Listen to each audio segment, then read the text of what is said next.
Hello, everybody. It's Dr. Stuart A. Swerdlow. And Janet Diane Moya Swerdlow. And this is the Expansions News Podcast for the very last week of November 2018. Thanksgiving is over. In the U.S. Everywhere. Well, because you can also be thankful just for life in general. But we actually have a Thanksgiving holiday. Mm-hmm. But you can be thankful and give Thanksgiving like every day. And smell flowers and eat candy. Yes. Okay. So every day of your life should be Thanksgiving. Okay. Go ahead. Whatever you're taking, I would so like you to leave me a couple of pills. It's not exactly over, per se. Okay, but no, you know what? You're over right now. But the holidays back to me, because I have very interesting things going on, because what happens when undocumented people are allowed in without checking who they are, where they came from, and blah, blah. Well, in your country, Italy, a Muslim migrant stripped naked in the street and then brutally raped a 68-year-old woman who was on the beach. And this was 1 month after Italy granted him refugee status. Why, you say, does he do this? And I have other stories from other countries about such things. What do they say when they're arrested or taken into custody? The Quran teaches that infidel women, that be you, can be lawfully taken for sexual use and allowance for a man to take captives. They call the captives of the right hand. And there is 1, 2, 3, 4, 5, at least 5 verses of the Quran that say this. They believe that? Apparently. The Quran says, "O Prophet, tell your wives and daughters and the women of the believers to bring down over themselves of their outer garments. That is more suitable, that they will be known and not be abused. And ever is Allah forgiving and merciful." The implication there is that if a woman does not cover themselves adequately with their outer garments, then they may be abused, and such abuse is justified. Who determines if she's covered adequately? Apparently, the man who wants to rape her, according to the Quran. And this man has protected status as an immigrant. He slammed the woman's head into large rocks and then forced her to submit to sexual violence. And this is why Italy is refusing to allow the ships to come and would rather these people drown in the Mediterranean. Because they are rapists. Most of them. Now to the U.S., a section of the border near Laredo, Texas, guess what? They found in a 12-hour period 6 Bangladeshi nationals who were masquerading as Central Americans. Which that's what you said. Yes, and apparently they have also found Somalis, Pakistanis, Sudanese, Afghanis, and other not Mexican and not Central American people masquerading in this caravan. Which we've talked about quite a bit here in these last few weeks. Which 75%, by the way, of this caravan, or it is an invasion force, is male, single, many of them with criminal records. There are very few women and children. And most of those went back to where they came from because this is stupid. Well, they didn't want to come anyway. They were forced. And now to Sweden, which we know was once a very beautiful, loving country. And as you know, I have family there, and we have friends there. And the Swedish police admit that they cannot cope with the huge numbers of violent rapes since Muslim migrants arrived. And a journalist was investigating the rape of a 12-year-old girl in Sweden, and then the police were told that they have not even interviewed the prime suspect 2 months later because the authorities cannot cope with the sheer volume of cases since Sweden opened its borders to these immigrants 2 years ago. Now, the girl's mother reported this to the police, but the authorities have yet to interrogate the suspect. And later, despite they know his name and address, they haven't done anything. And the girl still sees this guy and is confronted and taunted by the rapist on the streets, and they have done nothing. Sweden. The Viking ancestors would be ashamed of you, and they should be. You should be ashamed of yourselves. And when asked if they were not able to prosecute rapists who molest 3-year-old children, a female officer responded, "Yes, these are the realities and it's terribly regrettable. That's all I can say about it." Yeah, because she'll lose her job if she says anything else. Now, rapes have skyrocketed in Sweden over recent years, and that is because the definition of rape has been changed. So then I ask, why is the Swedish authorities after Julian Assange, who is now holed up in the Ecuadorian embassy in Britain because of such a fake thing? Why are they after him and these people are going free? I don't understand that at all. Nobody understands it. Nobody. Sex crimes in Sweden have doubled since 2012, and the most recently available statistics show that immigrants were 5.5 times more likely to carry out sexual assaults. They are attacking people at music festivals throughout Sweden, and there's been over 150 cases of assaults, 20 rapes just this past summer. The country is in chaos due to a never-ending epidemic of serious crimes being committed by Muslim migrants. Well, they just round them up and send them back. And this is why the Eastern European countries, refuse to take them in. Thank goodness for Slavic people who have a brain. Now, let's go to the Middle East. Let's go to Israel. Netanyahu, very interesting persona, you know. Some believe that his prime minister office is the beginning of an entirely new, far more Messianic era. And many of you may not know this, that the religious Jews, the Orthodox Lubavitch Chabad, they are called. There is a connection to the Messiah through their Rabbi Menachem Mendel Schneerson. I met him many years ago, by the way, who died in 1994. And he met Netanyahu when Netanyahu was Israel's ambassador to the United Nations. But before Netanyahu returned to Israel in 1988, the rabbi gave him some advice. And he said to him, and he used to be very prophetic, because I remember you would go in front of him and he would open up the Kabbalah and the Zohar, and he wouldn't even look at you. He would just put his hands, and where it stopped, and it always came true. I remember that. I went many times. He told Netanyahu, "You will fight with 119 people, and that there will be many trouble plaguing the prime minister." And then the Lubavitch Rebbe, another one, his name is Rabbi Yitzchak Kaduri, and he is one of the most influential Sephardic spiritual leaders of the country in Israel, who died in 2006 at the age of 106. And he met Netanyahu in 1997 and whispered a long message into his ear that Netanyahu would serve a very long time, and after his term in office, the Messiah would arrive. Before his death, Kaduri had said that he expected the Jewish Messiah to arrive soon, and that he had even met him a year earlier.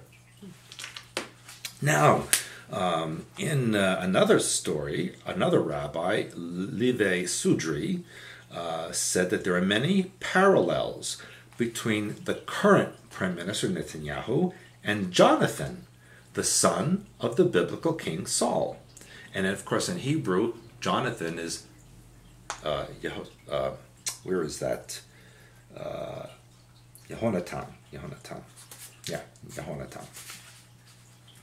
Before his death, he said that Netanyahu is serving the function of Moshiach ben Yosef. And those of you who came to the September class know what I'm talking about. And that is the first half of the 2 stages of Messianic process. Moshiach ben Yosef is a practical, mundane process that includes the ingathering of the exiles, the building up of the land of Israel, and the second stage, Moshiach ben David, from the house of David, which will include the new reestablishment of the Davidic dynasty and the completion of the Third Temple. And Rabbi Sudri explained that Netanyahu is the reincarnation of Jonathan and the manifestation of Moshiach ben Yosef. This is and that he's paving the way for David. That the Messiah David. And this is what I found very interesting, because in the class we talked about gematria and the Hebrew letters and all of that and the numerical values. And it said that the name Netanyahu is composed of the same letters as the name Jonathan, Yehonatan, just switched around. That's interesting. Yes. And I have other things to explain in the January class, which is very fascinating. So, according to all this, we are living in the pre-Messianic times, not just the programming end times, but the real Messianic times. That's interesting. Now, here's Can't wait for the January class. Now, my last story here. Here's the next thing that's kind of really fast, because I've talked about this for years and years and years, and now it's in the news. Just like everything else I've ever said, finally gets to the news. And it's said that somewhere out there, our sun, not our sun, but the sun in the sky, S-U-N, S-U-N, has a twin. It's born not just in the same stellar nursery, but is an almost identical twin, a binary companion made of the same star stuff, and astronomers think they have just found it. It's 184 light years away, so he's gone far away from home. And his name is called HD 186302. That's very touching. Gives me tears. I was going to say, it sounds rather cold. And it says it's almost certainly at least a long-lost sibling of our home star. Because they came from the same stellar nursery, which then clumps together and then gradually collapses under its own weight, forming these stars. And eventually the stars get flung out on their own into the galaxy, and most of them have at least one companion. It's estimated up to 85% of all stars are binary, or even triple or quadruple. Wow. And over 50% of suns like our star are binary. Now, I have taught this in my classes for years, that most stars are binary. See? And so, even though our sun is solitary, there is evidence to suggest it has a binary twin once upon a time. And so, HD 186302 is not just a stellar sibling, but a special one. And they said it's uncannily similar to the sun. How can they tell if it's that many light years away?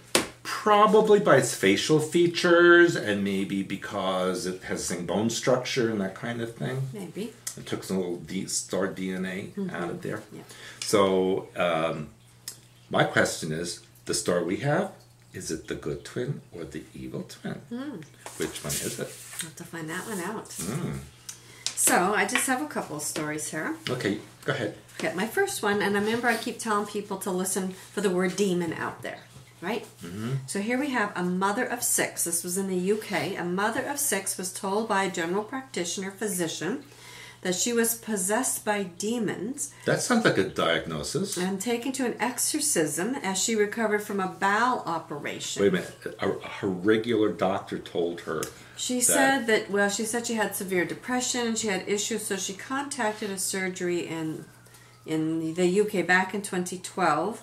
And met with a doctor who was like a contract doctor. Like, he wasn't a regular doctor there. Oh, so in other words, from Nigeria. But he was a contract doctor. They don't say where he was from. Thomas O'Brien. Did he have like a big feather hat? Thomas O'Brien.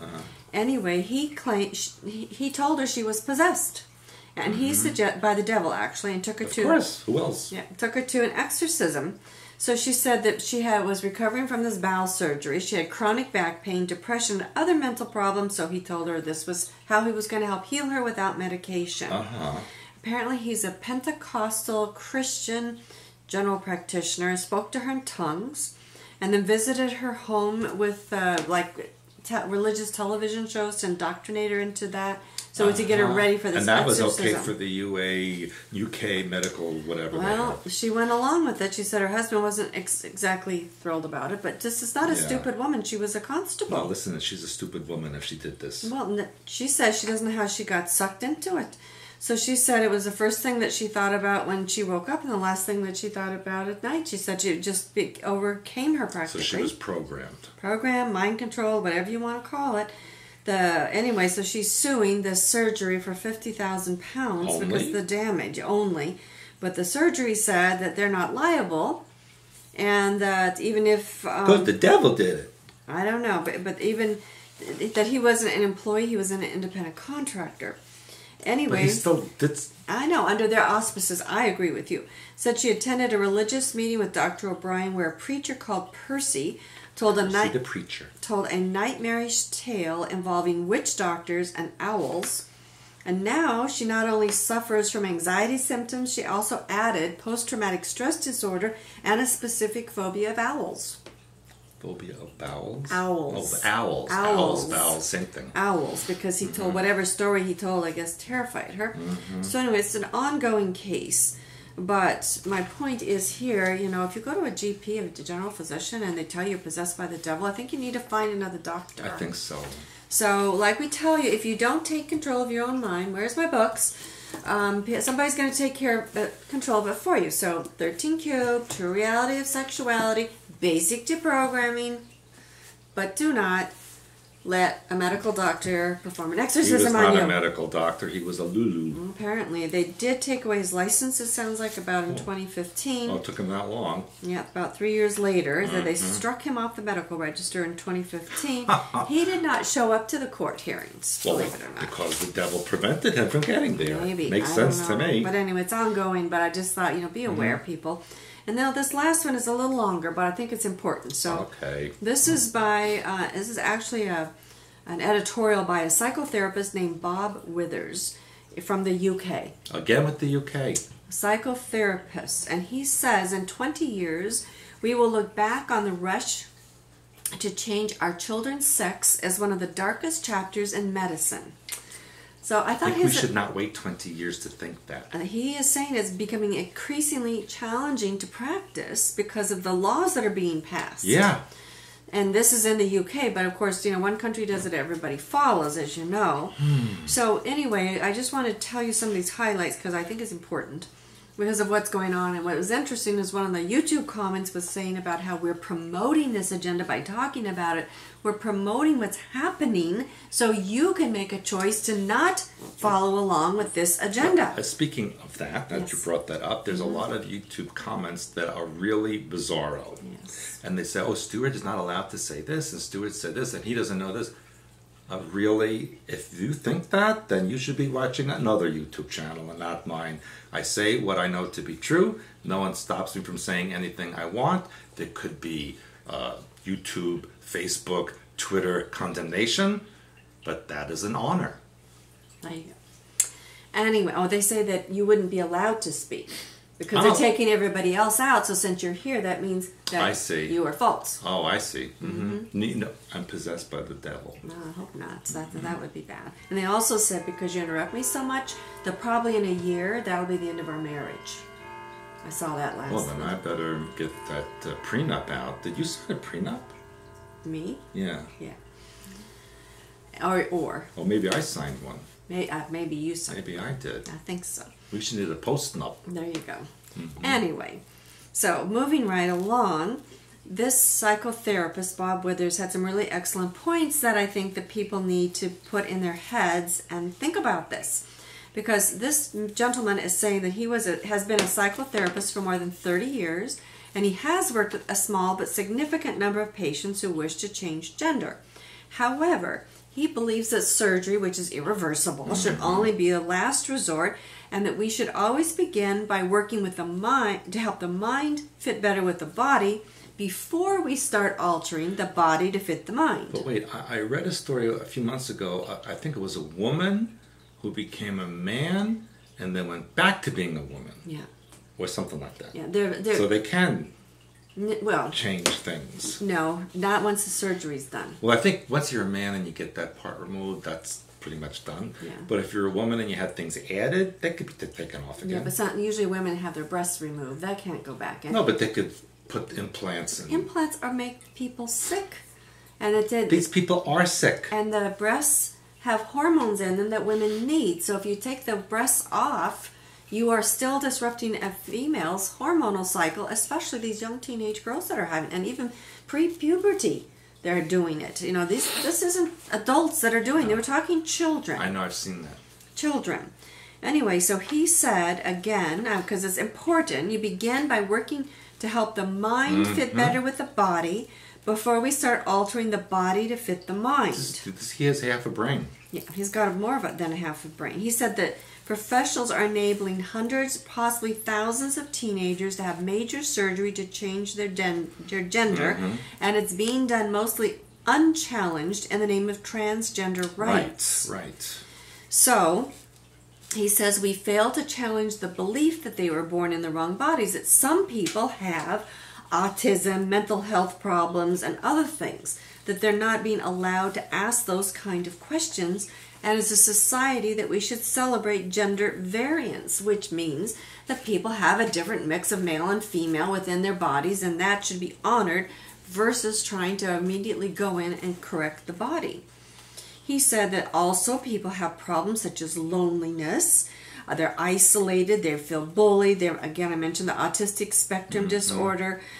Some of them have sexuality, abuse, self-harm issues, and so they're rushing to change their sex, thinking that's going to make them feel better. Or sometimes they have had let's say, a series of lifetimes in a certain gender, and they needed to have this one of a different gender to get the balance, and they're not willing to accept it. Yeah, he doesn't mention that, obviously, but he is saying that there are other reasons, and he said that it's lazy and a damaging solution to which mental health professionals, teachers, politicians, and the law are all too eager to embrace to signal their progressive views. And I've told you before, I don't consider it progressive. No, it's not. And in 2015, he actually published a prize-winning but controversial paper examining whether therapy could replace some of the patient's need for surgeries. Anyway, he said that the transgender activists are now labeling people transphobic, anybody who doesn't want them to. Right, who dares to question that. So now the psychotherapists are afraid to question that. Yeah, attack the people that have the right answer. Because, he said, if they don't affirm a patient's claim to be transgender, then they run the risk of being accused of practicing conversion therapy, which is what they used to say if you were a homosexual. Now they would convert you to be a heterosexual. Well, I don't believe in that either. No, I don't either. You are what you are, but, keep your parts. But he says now it's apparently there's a doctrine in the UK that's actually been changed that extends the definition of conversion therapy to cover patients who might be transgender. Which means if you come in and say you're transgender and you say, well, let's take a look at that, then they will say, we are trying to convert me and that's illegal. That's ridiculous. Yeah. So, therefore, the question... If I wear a cotton shirt, I'm a racist. The therapists and the psychotherapists now cannot question a patient if they have gender dysphoria, really, or maybe they're just feeling vulnerable. And the example he gives is, for example, he says a trans-identifying teenage boy maybe hates his body because he was abused as a child. He feels vulnerable. Now the therapist can't explore that possibility. And they talked about, let's say a girl comes out as a trans boy, so all of a sudden this now used to be a girl, now a trans boy gets all this attention. So now the girls want to be that, so they can get the attention. So in other words, they're popular now. So these kids are really totally confused. And it says apparently 650 trans activists, that's a lot, signed a letter published in Therapy Today, which is the magazine of the British Association of Counseling and Psychotherapy. They wanted anybody not practicing affirmation therapy to be booted out. That means affirming. If you walk in and say, I'm a trans person, you have to affirm that. You can't question it. You understand? You can't question anything anymore. No. Because then you get labeled as a racist, that you're prejudiced. Well, they can lose their license. This is worse. I mean, we live in a society that you really are in a prison. But now this is worse because they risk to lose their license because of that. And he's claiming it's a cowardly dereliction of our duty not to be able to ask these questions. I agree. So now he said, as psychotherapists and therapists, it says if we simply become their yes men, then they pass them on to the next stage of the sex change process.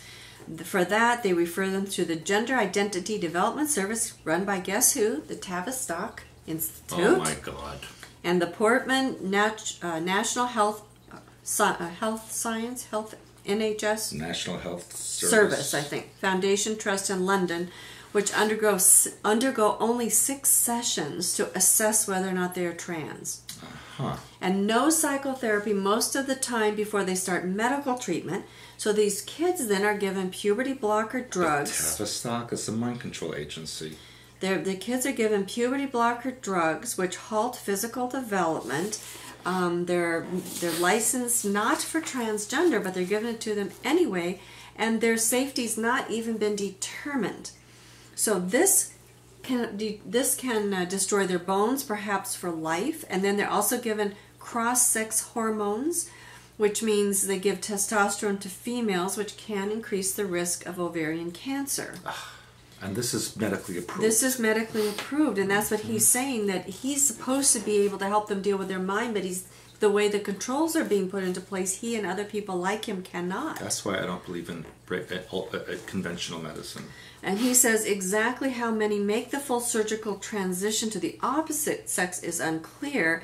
And they say short-term studies, usually conducted right after surgery, the patients are happy because, you know, they think what they want. But the long-term picture is different.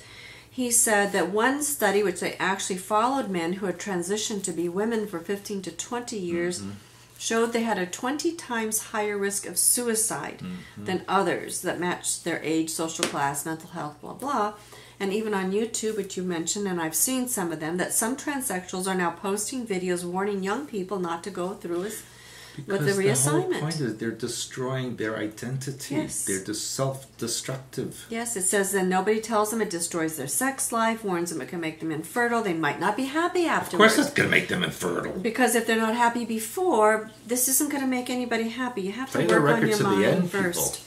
So anyway, he's talking about honesty rather than political correctness, which I think is political incorrectness. No, it's stupidity. It is very horrible what's going on to young people, and it's being allowed and legalized. So remember, work on your mind. These are great health and healing books. Hyperspace Helper, Healing Archetypes and Symbols, Hyperspace Plus. We have tons of really great material that can help you with your mind. In December, our members are getting a wonderful discount on our webinar series. They will be on Tuesdays, and only 3 in December, on Affirming You. So that's an amazing, amazing series. Those who are going through it are getting a lot out of it. In December, you are going where? Havana. To Cuba. And then, of course, our amazing January class, our Hyperspace Oversoul Extravaganza, is our biggest, most intense class of the year. And I know you've been putting together your notes already for that. I know it. And then March is a Quito. Quito, we're working on those Which, dates. by the way, in Quito, they had like 30 centimeters of snow. Wow. In Quito. Wow. Okay, that's global warming. Yeah, and that's at the equator. That's at the equator. Right. 30 the centimeters equator. low. That's global warming, people, isn't it? Yeah. And then, of course, our Italy trip, we're starting to set the dates of January, within about 30 days. Remember, call it Italy Plus. Well, Italy Plus. It will be in the Waldensian territories up there. So, if you're not familiar, first of all, Blue Blood, True Blood is an amazing book about galactic history. This book, True World History, has a lot of information in here about the Waldensian people and beyond. So, these are great books to read over the winter months. Get yourself ready. We already have people signing up for the trip. We only have 2 or 3 spaces left in our van. Already? And it's not even the end in our of the van. year. And if you're planning on coming, let us know, because if we need to get more vehicles, then we need to get the more vehicles. So you've got You to should let get us like know. drones and fly them over the vehicles. It'd be fun. Why? Just fun. I don't think so. So anyway, we have a lot of things that are going on here. And that said, I don't know what else to tell you other than like, comment, subscribe, and share. I know a lot of people are telling me that they bang on the little bell for YouTube. They bang on the bell? Bang on the bell. Because then they're supposed to be I notified. have no clue what that means anyway. Well, it's supposed to be notified then that it means that our YouTube video's up. And Because they're trying to squash us. yes, but that will never happen. No, never. And I will let you all on a little secret. Ooh, tell me. That we have been married 23, going on 24 years. That was you? Was that right? I Is don't it 22 know. I going can't on remember. 23? 22. Yeah, 23. Yeah, going on 23, going on 24. Anyway, a lot of years Whatever. together. So we're not going anywhere too soon. No. So like, comment, subscribe, and share. Get a membership on our site where we do have a Q&A blog where you can ask all the questions you want that are of interest to the general readership. But first, read our books and get to know us before you start throwing dirt. And again, thank you for all of those who do make kind comments. So thanks for joining us. And tune in next week when Janet will again attempt to microaggress me several times as I read the news. Yeah, you can tell that that's my personality, right? Yes, you're a very big, you're actually a macro aggressor. Is that what it is? You're an MA, Ma. Until next time, bye. Bye.